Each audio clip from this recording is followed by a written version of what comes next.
Well, this week is National Eating Disorder Awareness Week, and children, teens, and adults can face these issues, and sometimes the warning signs can go unnoticed. I spoke to a psychiatric nurse practitioner who hopes that the community can break the stigma and misconceptions surrounding these disorders. Eating disorders can affect anyone. For Ryan Doty, when it comes to talking about eating disorders, it's personal. I have struggled, I guess, my whole life with binge eating disorder and have done a lot of work surrounding that. At one point, I weighed 350 pounds, and through learning about binge eating disorder and going through therapy myself and somebody that was really trained to help me with that, I've actually been in recovery from my binge eating disorder for about 7 years now. She says she wouldn't be where she is today if she had walked through the journey alone. Through my own personal journey, I decided I wanted to learn more about it because I am passionate about it and I want people to get the help. And if I can provide a safe, non-judgmental environment to help them get that help, then I want to be that resource for them.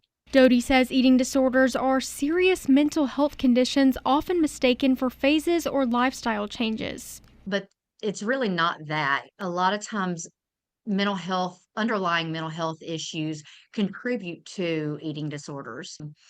Eating disorders can affect a person's health, emotional well-being, relationships, and they can actually be very life-threatening if they go untreated. Laura Flores is the mental health manager at Allegro Mental Health. She says early detection and intervention are some key goals when it comes to this topic. Someone that's struggling with the eating disorder, 9 times out of 10, they've got that co-occurring or that underlying mental health issue that needs to be touched on before, we can start healing with the eating disorder. Some of the most common types of eating disorders include anorexia nervosa, bulimia nervosa, binge eating disorder, and avoidant restrictive food intake disorder. Doty says some common early warning signs of an eating disorder include obsessive calorie counting, strict food rules, skipping meals, extreme dieting, making frequent trips to the restroom after meals, rapid weight changes, excessive exercise, mood changes, and withdrawing from social situations involving food.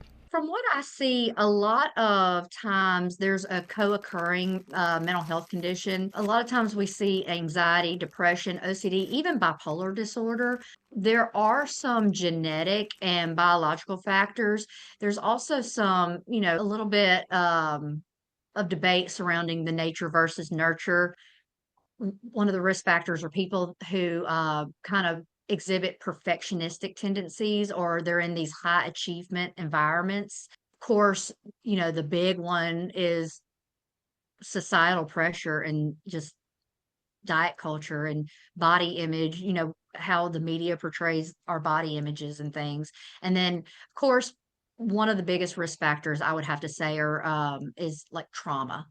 Because these disorders involve restrictive eating and purging episodes, it can throw the body into serious medical conditions by throwing electrolytes off. Others that don't involve compensatory behaviors can cause one to develop larger body weights, metabolic concerns, diabetes, high blood pressure, and high cholesterol.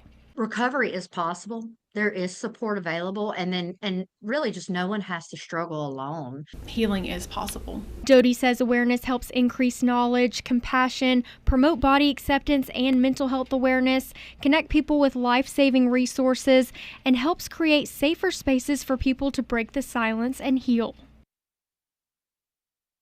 Doty says sometimes people aren't ready to engage with professionals yet. For those, she recommends books to learn more, such as Goodbye ED, Hello Me, Life Without ED, and 90 Ways to 90 Days. For more information on the eating disorders discussed or other services Allegro Mental Health offers, visit our website at wcbi.com.